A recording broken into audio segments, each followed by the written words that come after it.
Hello and welcome to News Central Now. I am Bola Tinubu. The top stories at this hour. ECOWAS holds 66th ordinary meeting as President Tinubu urges regional bloc to learn from Ghana's democratic process. NDLEA intercepts 3.3 billion Naira drug shipments from Canada, arrests 3. Democratic Republic of Congo, Rwanda, peace talks cancelled. And details shortly.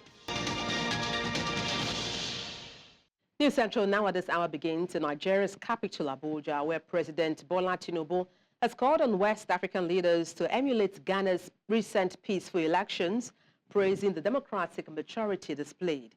He made this known at the 66th ECOWAS Summit in Abuja. Tinubu commended Ghana's outgoing president, Nana Akufo-Addo, and the vice president for accepting electoral defeat, setting a regional example of respect for voters' will. President Tinubu highlighted ECOWAS' stride in regional integration, counterterrorism, and peacekeeping missions in nations like Guinea-Bissau. He urged renewed commitment to economic growth and security as ECOWAS nears its 50th anniversary. Leaders from across West Africa attended the summit, reinforcing the bloc's shared vision for unity and progress. Congratulate President Nana Akufo-Addo and the people of Ghana for the successful election and urge all of us in the region to learn from this good democratic practice and prioritize our country's national unity to ensure political stability of the region. That this manner of peaceful transition, because the culture of democracy is not only in West Africa, but also in the entire African continent.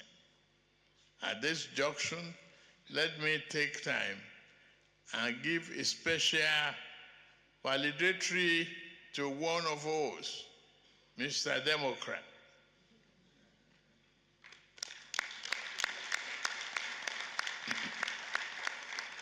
Attending ordinary session of the ECOWAS Authority of Head of State and Government, Your Excellency, President Nana Akufo-Addo of Ghana.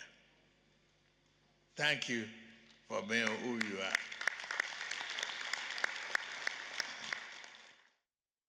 Meanwhile, Nigeria has paid its accrued debts owed the Economic Community of West African States to the tune of 85 billion naira.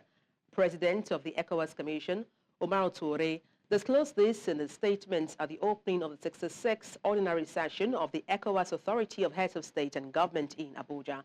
He said while the community had suffered slow response from member states in remitting their levies, Nigeria, under the leadership of President Bola Tinubu, has cleared its levies from 2023 to date. The ECOWAS president also lauded the efforts of President Bola Tinubu, the federal government of Nigeria, for always supporting the efforts of the regional body. Good news, and indeed a very good news, is that for the first time in 19 years, Nigeria has decided to pay 100% of its community levy from 2023. I am therefore pleased to announce that on Friday, 13th December 2024, Nigeria paid 85 billion naira and 54 million US dollars, representing 100% of the 2023 levy and the levy of 2024 up to July 2024. We all agree that this payment underscores the leadership and commitment of President Ahmed Tinubu, the government and the people of Nigeria to our community. At a more personal level, it represents a mark of confidence in the management that I have been privileged to lead since 2022. Away from that to politics, where the presidential candidates of the new Nigeria People's Party, NNPP, during the 2023 election, Rabiu Kwankwaso met with former President Olusegun Obasanjo in Abeokuta, Ogun State. Kwankwaso met with Obasanjo at his Olusegun Obasanjo Presidential Library residence in Abeokuta, alongside former governor of Cross River State, Donald Duke. The former Kano State governor disclosed these in a post on his X handle. Kwankwaso explained that during the courtesy visit, there were deliberations on significant national issues, including the future of politics and governance in Nigeria, in the conversations they had.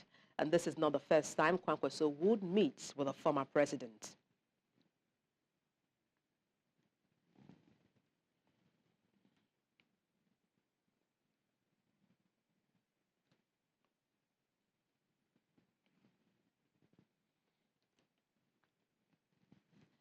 And Nigeria's federal government has called on citizens to embrace dialogue and mutual understanding as key foundations for rebuilding trust between the government and the people. This statement was made by the country's Minister of Budgets and Economy during the closeout event for the Project Trust Initiative and the launch of Connected Development Strategic 5-Year Plan. Our correspondent Joshua Imarayi was there and now reports. It was the closeout event for the Project Trust Initiative, facilitated by the pro-transparency group The Connected Development. The event, held in Nigeria's capital Abuja, was attended by the Minister of Budget and Economic Planning, alongside other key players in the transparency space. Organizers say that the Project Trust Initiative was conceived to promote social accountability and transparency, ensuring that Nigerians can fully enjoy the dividends of democracy. From the title of the presentation, of the project itself, it's trying to emphasize how we can improve trust deficits. 87% of Nigerians believe that elected officials and election institutions cannot be trusted. So that's where the challenge is. We need to improve on that. We need to curb these things. So for us is to continue to galvanize voices. And today you have representatives from the 6th geopolitical zone. What are the lessons we're learning? At the subnational level, how can we ensure that whatever happened at the national trickle down to the subnational and the local government? Today we have a local government autonomy, meaning that more resources will go to local government so that citizens will enjoy the dividends of democracy. But if there is no trust, then citizens would not accept what government is doing, and government will continue to isolate themselves. Also speaking, Nigeria's Minister of Budget and Economic Planning urged citizens to engage more with government so as to build trust in governance. The number one key to building trust is to remove presumptuousness so that we can listen to each other. We can maybe share, sympathize with each other, and generate an irreducible minimum consensus that we believe can mobilize and unify us. At the end of the event, a 5-year strategic plan for the connected development was launched. In Abuja for News Central, I am Joshua Imarayi. Nigerian Senator Ned Nwoko has emphasized the need for unity among the Igbo people to address pressing issues within the community. And speaking at the 2024 Otu Okaiwo Week event in Abuja, Nwoko stressed that a unified front is crucial for addressing the nation's developmental challenges. He also advocated for the creation of a new state in the southeast, specifically Anioma State, to represent the people of Delta North more effectively. Nwoko believes this will enhance political inclusion, boost socio-economic opportunities, and secure a stronger platform for his constituents. The senator's call for unity and state creation has been praised by participants of the event. We'll take a break. Now, when we return, we'll talk about NDLEA intercepting 3.3 billion Naira drug shipments from Canada and arrest 3. Details shortly. Join us again. Thank you for staying tuned, and back to security matters, where the Nigerian military has warned terrorist group in the northwest to surrender or face the wrath of the military. The commander of the 1 Brigade headquarters in Gusau, the Zamfara state capital, Brigadier General Timothy Oporum, made it known to journalists in Gusau, the state capital, saying that the increasing reliance on improvised explosive devices by the terrorists is a sign of this desperation and tells of their final defeat. Our correspondent, Emmanuel Bugudu, tells us more. For the third time in a week, Maru local government area of Zamfara state has experienced incidences of explosion, which has led to several casualties, a situation that raises a lot of questions about the current war against terrorism in the northwest. While the military says that there is no cause for alarm, they add that the terrorists are feeling the heat of the military firepower and have decided to adopt the use of IEDs. The threat level in the joint operation area is further compounded with the emergence of the Islamic State in the Greater Sahel, terrorists known as the Lukrawas. The presence of these terrorists is believed to be a well-calculated move to leverage on the existing terrorism and banditry activities in the theater to expand their operations from the republics of Burkina Faso, Mali, Niger, and Benin into Nigeria. The increased tempo of operation has enhanced security, including economic activities along main supply routes Gusau, Safe, Funtua, as well as other routes in the theater. The terrorists has begun to use improvised explosive devices in recent times. And that is a sign of a defeatist. As when we are hitting them very hard and they felt that the pressure is becoming too much, they come up with other strategies, either to incapacitate the advancing force or to prevent us from approaching the enclaves. Also in neighboring Katsina State, the commander of the 17th Brigade Nigerian Army, Brigadier General Babatunde Omopariola, noted that over 50 bandit groups with varying affiliations, agendas and tactics have been identified to be operating in the state, adding that the brigade has remained undeterred and have continued to work with other security agencies to deal with emerging threats. We do have over 50 bandit groups operating in Katsina State. And these bandit groups have different leaderships, varying alliances, different kinds of motivations, different locales, and different tactics. Citizens within the Northwest have pledged to cooperate with the military as they look forward to the defeat of these groups so they can return back to their life as normal. In Katsina, for News Central, I am Emmanuel Bagudu. And staying with security matters, the federal government says it has recorded a major breakthrough in its fight against terrorism, securing over 200 convictions during Phase 6 terrorism trials at the Kanji detention facility from December 9th to 13th, 2024. And this was made known by the Office of the National Counterterrorism Center, Office of the National Security Advisor. Sentences range from the death penalty to life imprisonment and terms of 20 to 70 years.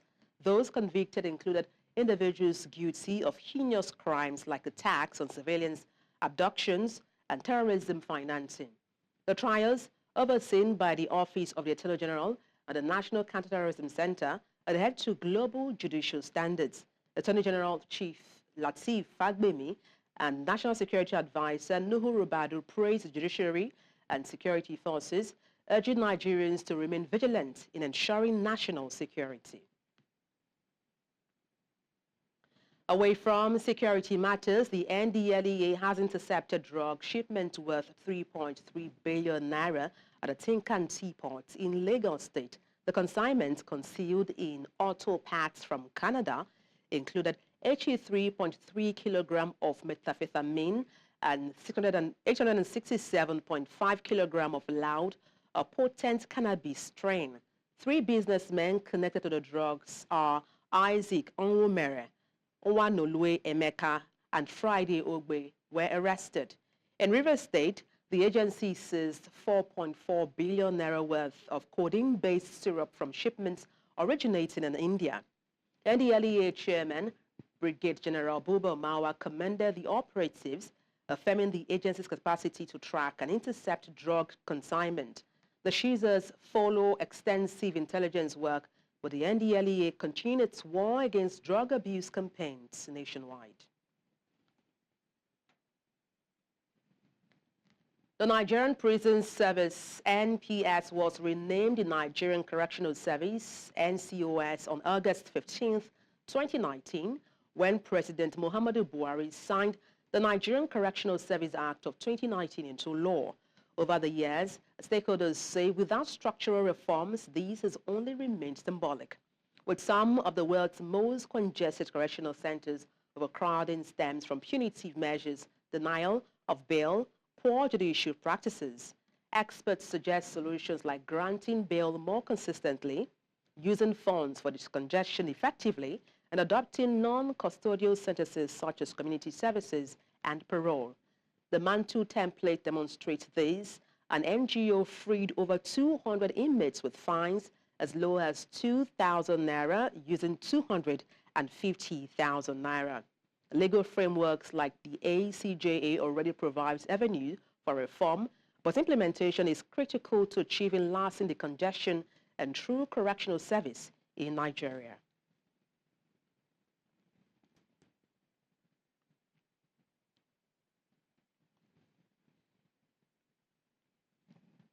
African leaders have been tasked to equip women on the continent with the right tools and resources to lead the continent's formal and green economy.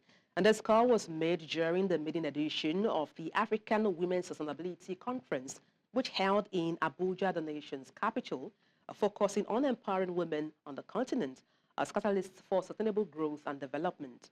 Experts at the conference say despite the contribution of women in business, especially in the informal sector, they continue to face severe financing gaps amounting to about 42 billion Naira.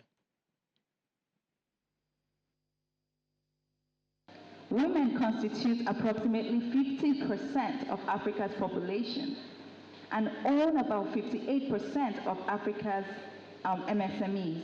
Yet, according to the AFDB, we face a $42 billion financing gap. This isn't just unequal. Again, it's like leaving half of your talented players at the bench during the most important match of our time. Women are the backbone of African informal economy. Still, we must go beyond recognition and equip them with the tools, resources, and opportunities to lead the formal and green economies. This conference is a call to action.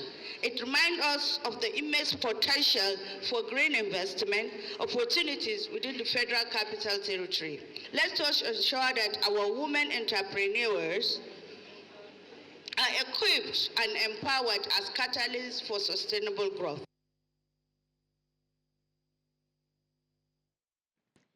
And now to health matters, where people often get ill and go to the hospital for medical attention. For many, the first point of medical care is a tertiary facility, where some consider the secondary health care are close to their houses. Only a handful choose the primary health centers, either because of financial constraint and for their children's vaccinations. In this report, News Central's Chinwe Ugele takes a look at primary health centers across the state and the effectiveness of their services.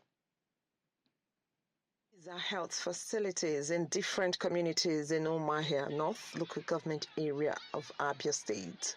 Some are in good condition, while others fall short of what a standard health facility should be. With over 1,000 primary health centers in Abia State, Medicare should be very easily accessed in every community. Health posts, we have health clinics and the primary health care centers. So there are three categories. We can boast of 292 World Health Centers that are well equipped. We have free delivery, free ANC.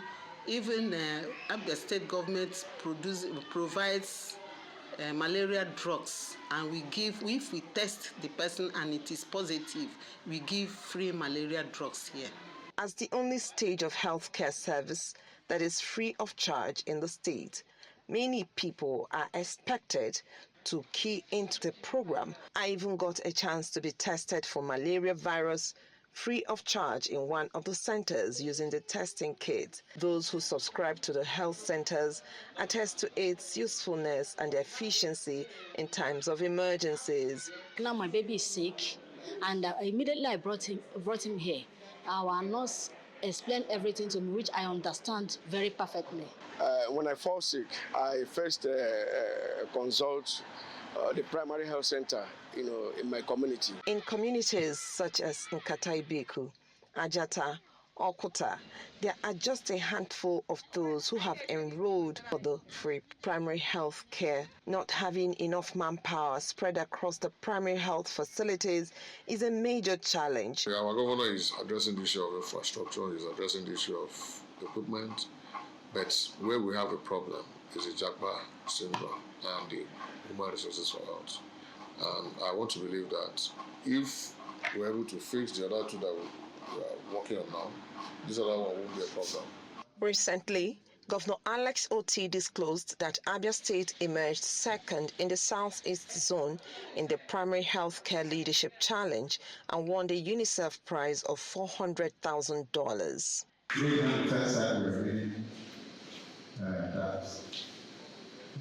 Prize. Last year we also came second. We are hoping that in the next year we will maybe the first solution. Hopefully, these funds will be channeled to the rehabilitation of some of these dilapidated centers in some communities, construction of staff quarters, provision of security, procurement of more equipment, and recruitment of doctors and nurses. In Omahia for News Central, I am Chinwe Ugeli. Still talking health, the African Coalition on Tuberculosis in Nigeria has called for a multi-sectoral approach to combat tuberculosis in the country. Health stakeholders were making this call during the National Tuberculosis Conference, which held in Nigeria's capital, Abuja, called for more government commitments, grassroots participation, private sector involvement, and media participation in addressing this public health issue. Stigmatization of people with TB is still very high in Nigeria, and this is the next line of action that we're going to tackle, because now we are finding the TB cases, we are putting them on treatment, but we have to address the issue of stigma, and the stigma starts from self-stigmatization. People that are positive for TB, some of them are self-stigmatizing themselves. There is no need to stigmatize yourself for having tuberculosis, because tuberculosis is curable. Community members in Sanga local government area of Kaduna State have been commended for peaceful coexistence exhibited during the successful harvest season.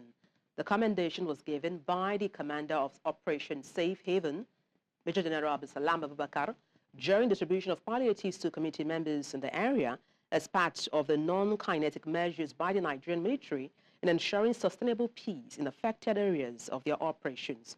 Chizoba Anyonwe was there for News Central and now reports. That was a show of appreciation from community members in Sanga local government area of Kaduna State after a heat-free harvest, as against what was recorded in past years, where herders and farmers usually engaged in violent clashes. The commander of Operation Safe Haven, Major General Abdulsalam Abubakar, had organized a seminar in May this year to sensitize stakeholders in the community on the need for peaceful coexistence and successful farming and harvest. General Abubakar was impressed with the outcome of the non-kinetic approach. The fight against criminality is like a system that we all have a part to play and collectively fight against. I am glad to observe that we have derived the dividend of that seminar, as clashes and farm destructions reduced by over 60% this year, based on available statistics. The army boss in the area reciprocated the show of excitement for the peaceful harvest by the distribution of these palliatives to 100 indigent members of the community. He said the move is hinged on sound administration through impactful welfare programs of the Chief of Army Staff, Lieutenant General Olufemi Oluyede.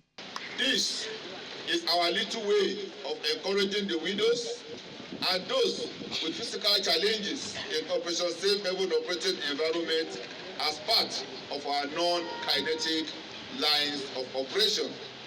Furthermore, one of the elements of the command philosophy of our Chief of Army Staff, Lieutenant General O.O. Oluyede, Nigerian Army Medal, is hinged on sound administration through impactful welfare programs, which aptly aligns with this program today. The 50 widows and 50 physically challenged persons, among others, who benefited from the Army's welfare package, expressed their gratitude. We are now approaching the Christmas celebration. Up to now, I have not even single rice in my house. But today, I am going house with a 1 bag of rice. We have bumper harvest in the local government. So, and we have peaceful coexistence in the entire local government. We are crisis-free in the local government. And alhamdulillah, alhamdulillah. Mun gode muku da abin da kuka yi mana Allah ƙara mishi bude. Mun da mazajen mu sun mutu, mu taimake mu, mun gode wa Allah. We are very grateful. We are calling on all of you, whenever you see us, please, we will solicit for your assistance. Now, if this is a sign of bumper harvest in a crisis-free zone as a result of the non-kinetic measures put in place before the harvest, then who says more of this measure won't be needed as often as possible? From Sanga local government area of Kaduna State for News Central, Chizoba Anyomi.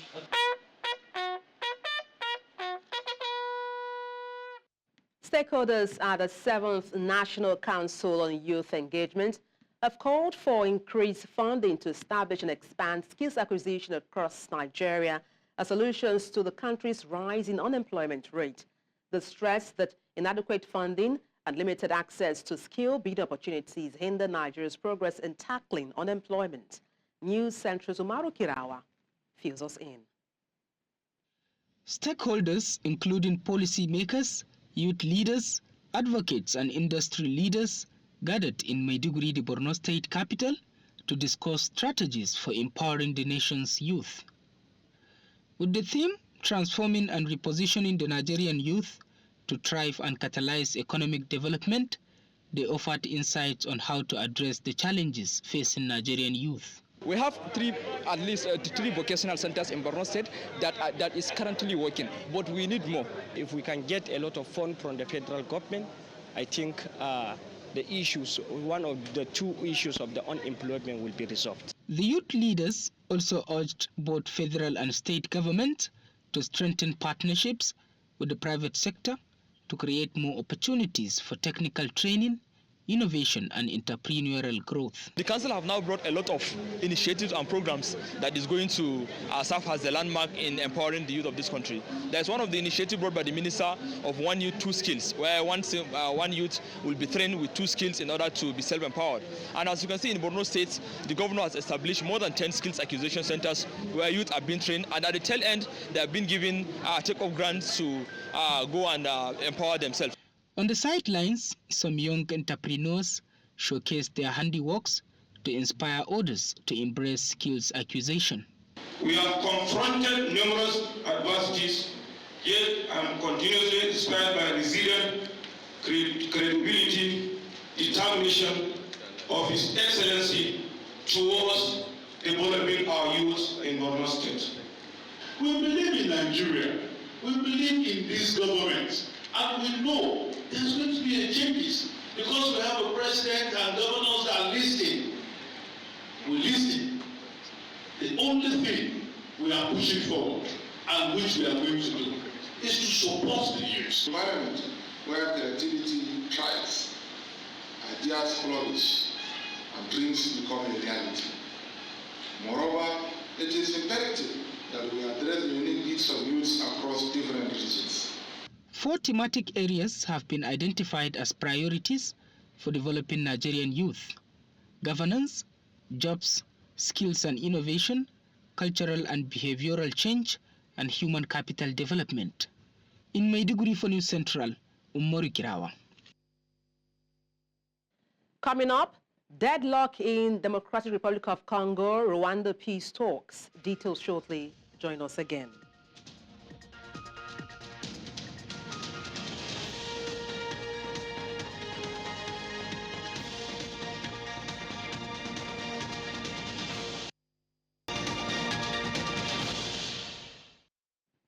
Thank you for staying with us. A tragedy has struck in western Niger, where 39 people have been killed in two separate attacks near the border with Burkina Faso.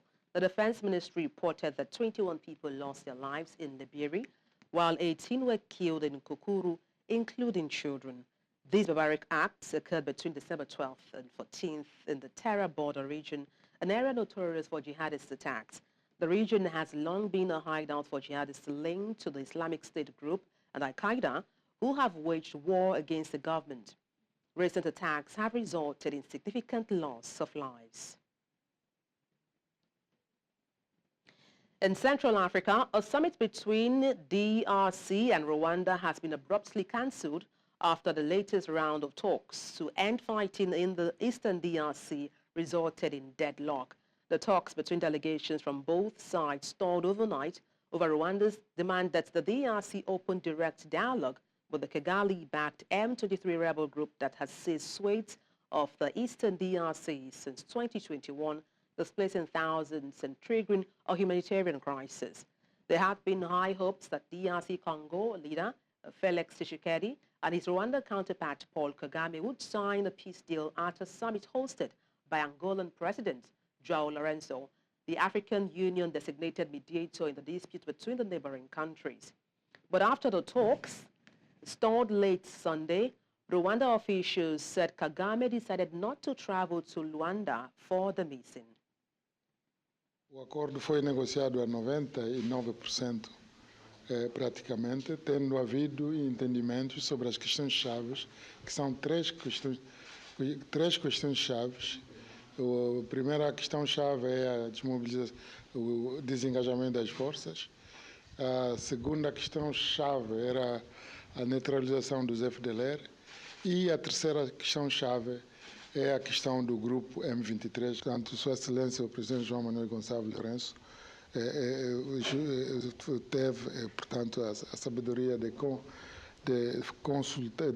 fazer consultas com o Presidente Tshisekedi e o Presidente Uhuru para verem junto como é que vamos, portanto, andar com o processo no próximo dia. O único parágrafo, portanto, que é do acordo, que era preciso negociar a nível de ministros, e sobre o qual os ministros negociaram até muito tarde ontem, não tendo chegado a uma convergência de ponto de vista sobre todos os aspectos. Madagascar has begun preparation for the approaching cyclone Chido, with authorities warning of potential landslides and intensifying efforts to mitigate risks during the cyclone season. Disaster management teams have set up emergency shelters for displaced residents and are clearing plastic waste from drainage canals in the capital, Antananarivo, to reduce flood risks. Local communities have started reinforcing roofs and securing essential supplies in anticipation of severe weather conditions. Meanwhile, Mayotte, another Indian Ocean island, has declared a red alert as Cyclone Chido approaches. Authorities in both regions are urging residents to remain vigilant and follow safety guidelines as they brace up for the storm's impact.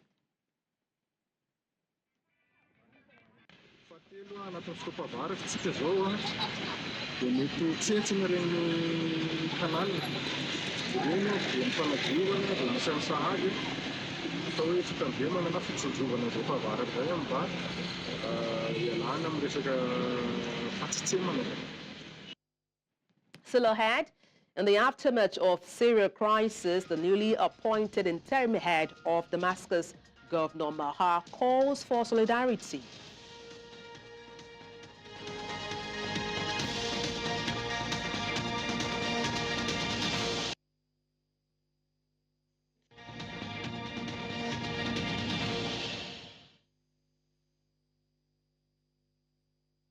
Continent, newly appointed interim governor of Damascus, Maha Mawan, says 90% of the employees in the city's governorate have returned back to work a week after a lightning rebel offensive toppled longtime leader Bashar al-Assad.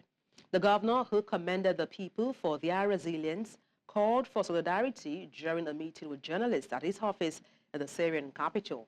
Syrians are only now beginning to scratch the surface of the atrocities committed after the former despot fled country for Russia. Assad fled Syria last Sunday following an 11-day rebel offensive led by the Islamic militant group Hayat Tahrir al-Sham, bringing to a dramatic end more than 50 years of Assad rule. نعمل على إعادة استمرارية العمل في المحافظة. أوعزنا لجميع الموظفين والكوادر للرجوع إلى مهنهم والرجوع إلى وظائفهم، والحمد لله بنسبة 90% رجعوا إلى وظائفهم. التي تواجهنا في الوقت الحالي هي الدمار الهائل في البنية المؤسساتية على صعيد الموارد البشرية، على صعيد الاقتصاد المحلي، على صعيد البنية الاجتماعية. حقيقة تحتاج إلى مجهود كبير ووعي كبير وأيضا تكاتف الجميع في هذه المرحلة. Pope Francis has urged people to pray for the cyclone-hit French Indian Ocean territory of Mayotte. The Pope made a call when he visited the Mediterranean island, Corsica, in a papal fast. And this is Francis' third visit to France as Pope after Eastern City, Strasbourg in 2014, and Mediterranean port, Marseille, last year, although none has been an official state visit to the country.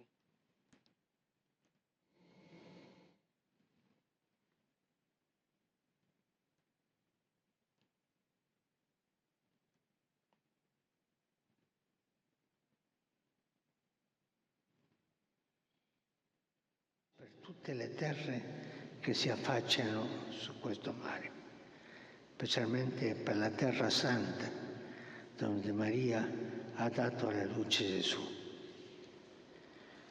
Pace per la Palestina, per Israele, per il Libano, per la Siria, per tutto il Medio Oriente. Pace nel Myanmar martoriato. E la Santa Madre di Dio ottenga la sospirata pace per il popolo ucraino e il popolo russo. E preghiamo per le vittime del ciclone che nelle ore scorse ha colpito l'arcipelago di Mayotte. Sono spiritualmente vicino a quanti sono stati colpiti da questa tragedia. Thousands of Santas raced through the city center of Pristina in Kosovo to raise funds for a charity.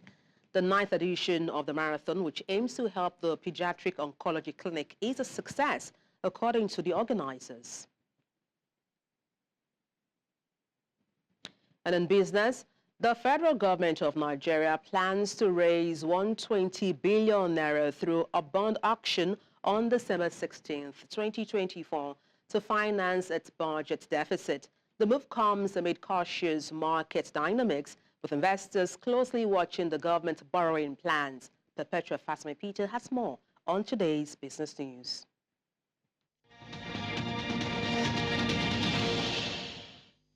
In business, the federal government of Nigeria plans to raise 120 billion naira through a bond auction on December 16, 2024. This was announced by the Debt Management Office. The offering includes a 19.30% April 2029 bond of 60 billion naira and an 18.50% February 2031 bond of 60 billion naira, with the settlement date of December 18. Priced at 1,000 naira per unit, the bonds offer semi-annual interest payments and full principal redemption at maturity. This issuance mirrors November's offering, signaling a cautious approach amid market dynamics. And still in Nigeria, Smedan and Rolling Energy aim to convert 100,000 vehicles to compressed natural gas within 18 months, supporting SMEs with cost-saving energy alternatives. announced by Smedant's DG, Dr. Charles Ode, at the unveiling of a CNG training center in Abuja. The project aligns with the Grow Nigeria strategy. With conversion costs significantly lower than petrol refueling, the initiative also trains Nigerians in CNG maintenance, fostering job creation. Presidential CNG Initiative's EVC, Toyin Zubair, emphasized using Nigeria's abundant gas reserves to boost economic growth and sustainability. The International Monetary Fund projects Ghana's GDP growth will reach 5% beyond 2024, reflecting improved macroeconomic conditions. Revised 2024 growth estimates now stand at 4%, up from 3.1%. Inflation is expected to close at 18% by 2024, driven by currency pressures and climatic challenges. Tight monetary policies aim to return inflation to the 8 ± 2% target by end 2025. However, risks like weak cocoa exports, political instability, and external conflicts could impact Ghana's economic trajectory and debt restructuring efforts, the IMF cautioned. Algeria has claimed the top spot in Africa for central bank gold reserves, amassing 173.6 tons. Libya follows with 146.7 tons, while Egypt and South Africa hold 126.8 and 125.4 tons respectively. Ghana, ranked 5th in Africa, holds 28.1 tons. The robust demand for gold among global central banks, reaching 694 tons this year, highlights the metal's vital role in stabilizing economies and diversifying reserves amid ongoing global uncertainties. Globally, the U.S. leads with 8,133.5 tons. Despite high gold prices slowing purchases, central banks remain committed to accumulating gold, reaffirming its role in risk management and reserve diversification. And that's our offering on business news at this time. Many thanks for watching. I am Perpetua Fasami Peter. The news continues shortly.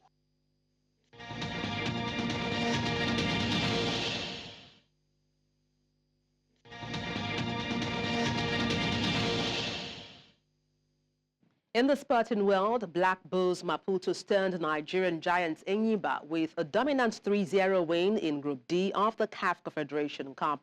Enyimba started the game on their back foot as they were a goal down after a quarter of an hour. Nigerian-born Rume Akporo opened the scoring for the Mozambicans before another Nigerian-born Francis Ayub Abubakar finally dented Enyimba's hope in the 64th minute, scoring the third goal after Fidel de Soso's 57th minute goal. The defeat further reduces the chances of Nigeria's Enyimba navigating into the knockout stage of the competition, as they have so far played 3 group matches without a win, losing 2 and drawing 1 at home.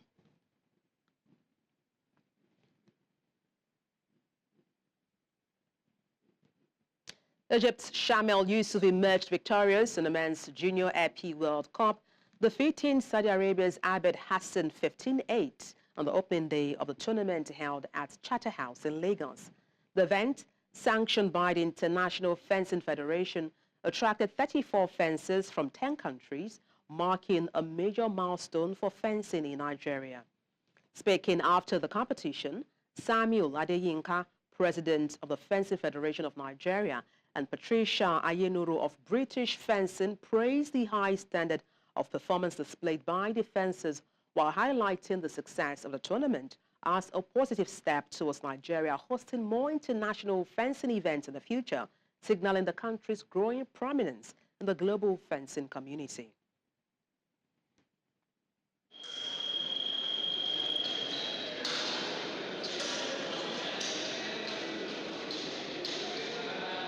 Is unique to each country, and I can say that they are very, very good. They fenced a lot, they know so many different tactics, and because they're used to these competitions, they're easily quick on their feet, they're able to change their strategies, change what they're doing, adapt. So for me, what we can do to improve a lot more is actually keep going for competitions, keep fencing those really good fencers, and just keep training. Train harder, train longer. The Black Stallions of Nigeria have departed for Tunisia ahead of the 2024 Africa Rugby Cup aiming for a strong return to 15-a-side rugby after a 5-year break.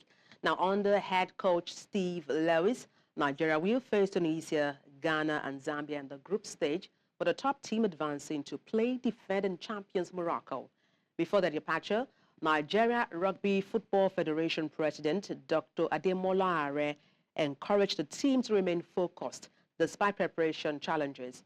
This marks Nigeria's first participation in 15-a-side rugby since 2019, a significant milestone for the Stallions. With national pride at stake, the team is determined to revive Nigeria's rugby legacy, inspire future players, and make a strong impact on the international stage.